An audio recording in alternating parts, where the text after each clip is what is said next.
the Native American people more than we can ever repay them.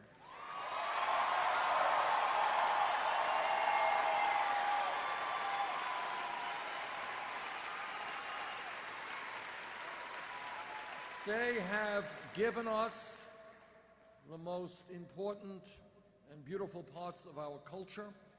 They have taught us about the environment and the understanding that as human beings, we are part of nature. We cannot destroy nature.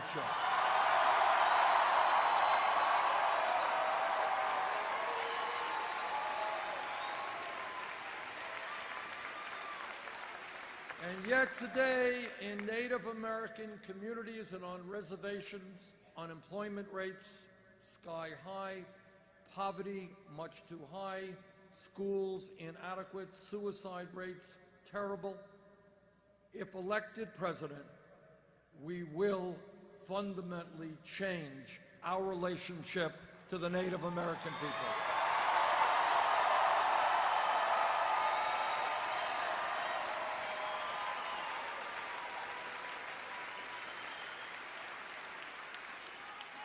I am a member of the United States Senate Committee on the Environment.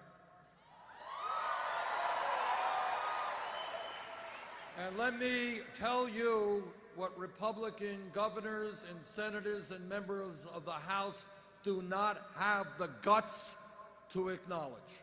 And that is, the debate is over. Climate change is real.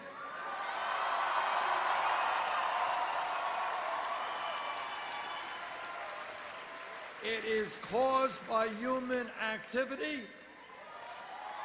and it is already doing devastating problems to our country and around the world. We have a moral responsibility to leave this planet in a way that is healthy and habitable for future generations.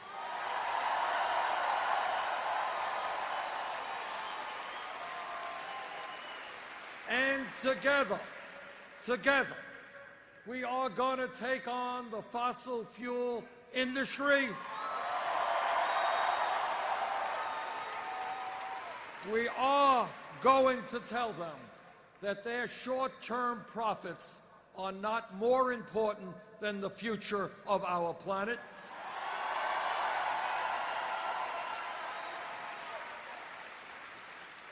This campaign is listening to young people.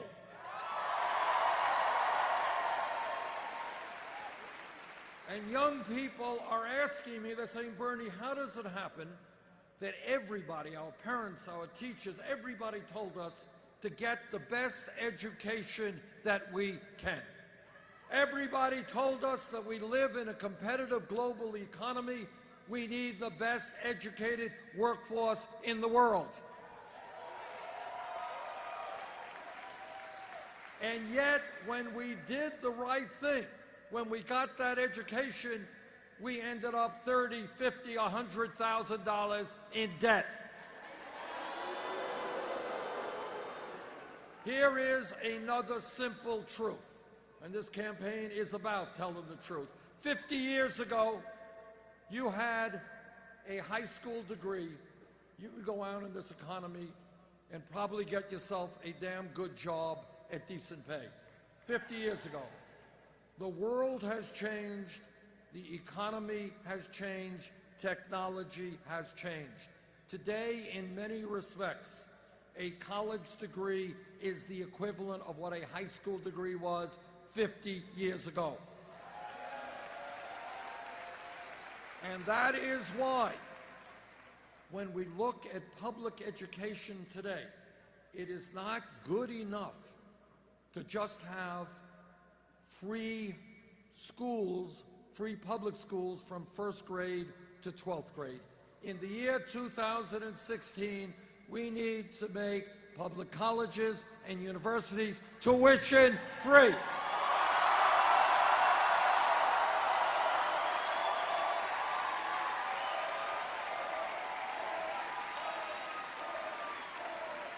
This is not a radical idea. Don't let anybody tell you this is a radical idea.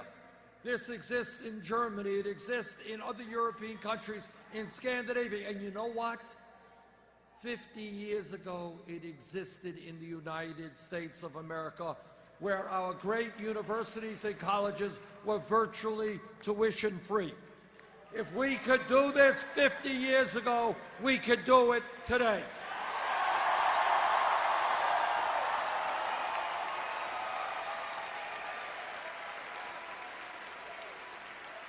And here's what we have got to accomplish. I grew up in a family where my parents never went to college. We didn't have much money, so I know about this. All over this country, you got kids in the 4th grade, 6th grade, 8th grade. Their parents never went to college. They don't have any money. I want those kids to know that if they do well in school, take school seriously, yes, regardless of the income of their family, they will be able to get a college education.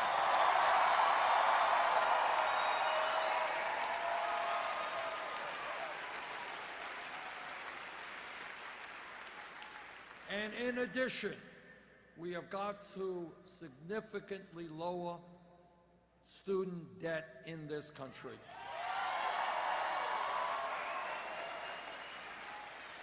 All over this country, I've talked to people young and not so young, not so young.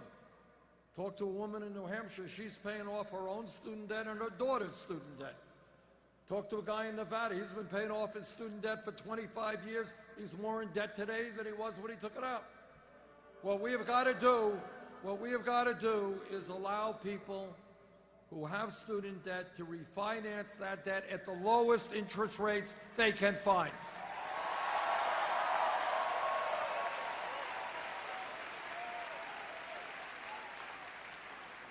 Now, my opponents say, the establishment media says, well, Bernie, you know, you're Santa Claus giving away all this free stuff, free tuition at public colleges, lowering student debt. How are you going to pay for it? Well, let me tell you how we will pay for it. And this is why we got to think outside of the status quo of the options that the corporate media gives us. 8 years ago, as a result of the greed and recklessness and illegal behavior on Wall Street, this country, as you all know, was plunged into the worst economic downturn since the Great Depression. Millions of people lost their homes, their lives, their life savings, and their jobs. We bailed out Wall Street. Well, I think now is the time to impose a tax on Wall Street speculation.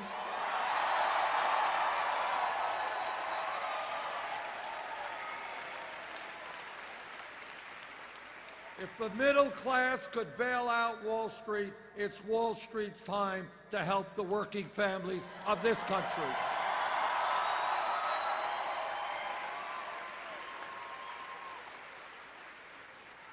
We've got Republican senators and governors, everybody else running all over the country talking about family values, how much they love families.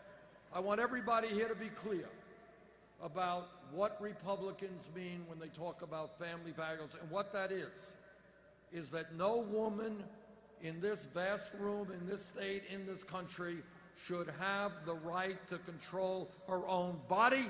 I disagree.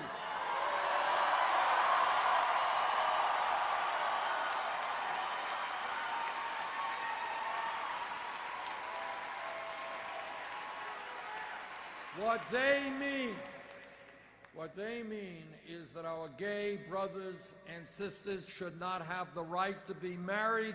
I disagree.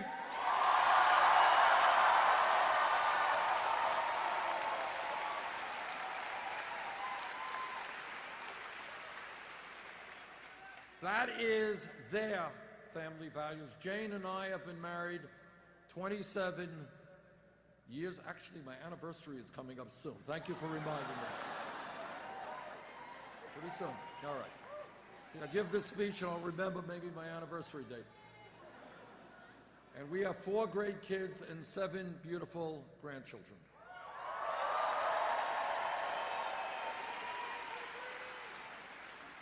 And there's nobody in the world who believes in family more than my wife. Me too, but she does more. But when we talk about family values, our values are very different than Republican family values. We talk about ending the international embarrassment of the United States being the only major country on earth not to guarantee paid family and medical leave.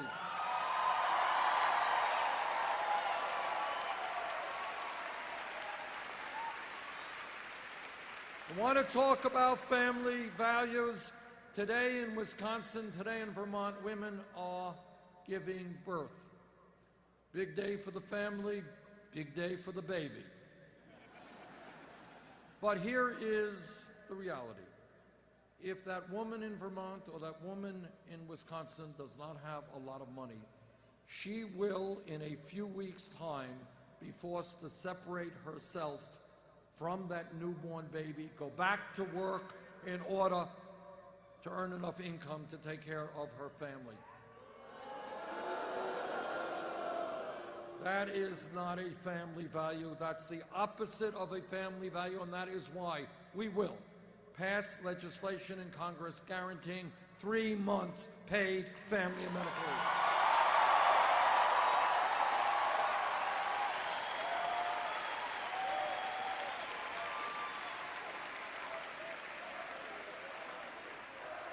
Now, I have been criticized for saying this in the past, so let me say it again.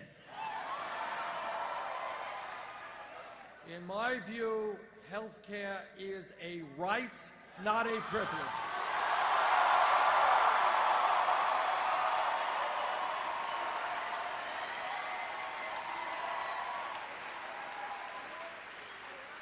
I am a member of the committee that helped write the Affordable Care Act. The Affordable Care Act has done a lot of very positive things for this country, but we still have a long way to go. Today, we remain the only country in the industrialized world. Germany has health care for all, the UK, France, Scandinavia, Canada, Italy, you name it. Every country guarantees health care to all except the United States. Together, we are going to end that.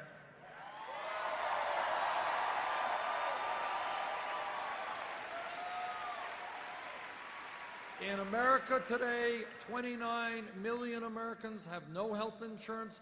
Many of you are underinsured with high deductibles and high co-payments. And every day, we are being ripped off unconscionably by the drug companies who charge us the highest prices in the world for prescription drugs. And on top of all of that, we end up paying far, far higher prices for prescription drugs than any other country on earth. If elected president, we will move forward to a Medicare for all single-payer health care system.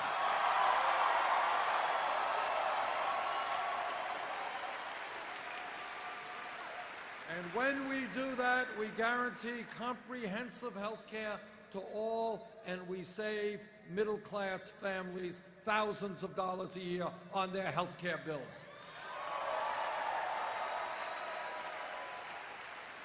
Now, my friends, everybody here knows that real change never takes place from the top on down. It is always from the bottom on up.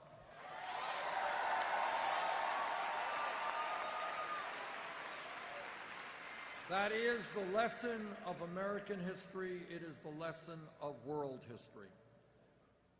100+ years ago, when workers in this country were being ruthlessly exploited, being overworked, being underpaid, They stood up and said, we are not animals, we are human beings. We are going to form trade unions.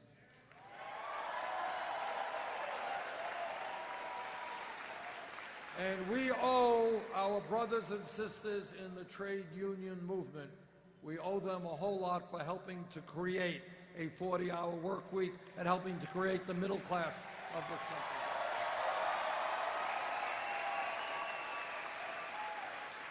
And let me tell Governor Walker, he may have won a short-lived victory here against the unions, but that short-term victory will not stand in the long run. We are going to rebuild the trade union movement.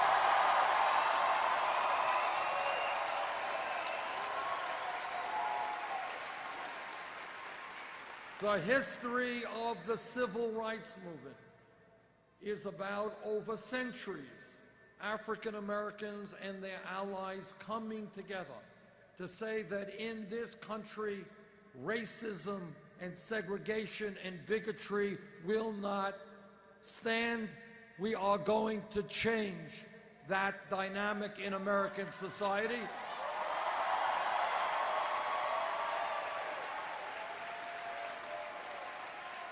And in that fight for civil rights and ending racism, we don't know how many people died or went to jail or were beaten, but that's how change comes about. 100 years ago, women in America, people forget this, 100 years ago, a very short time in a historical perspective, 100 years ago, women did not have the right to vote, to go to the schools they wanted, to do the work they wanted 100 years ago. But women and their male allies stood up, fought back, went to jail, went on hunger strikes, in some cases died.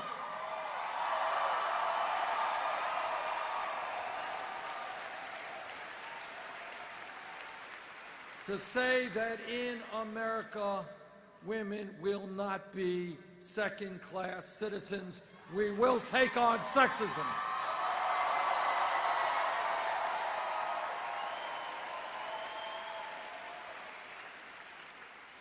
We were in this room 7 years ago, no time at all.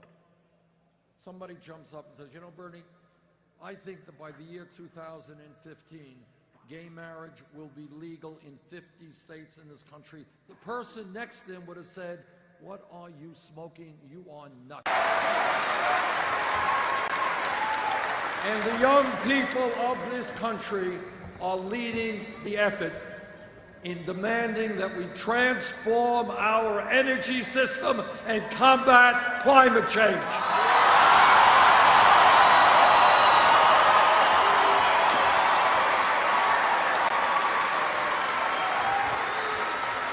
They want to make sure that their kids and their grandchildren will live in a planet that is healthy and habitable.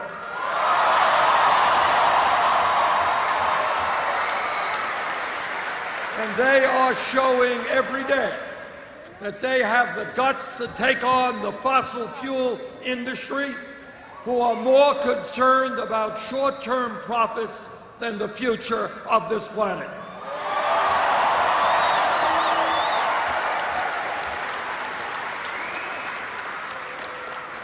And when we talk about young people coming together, it's not just white kids, it is African American young people, Latino young people, Asian American young people, Native American young people.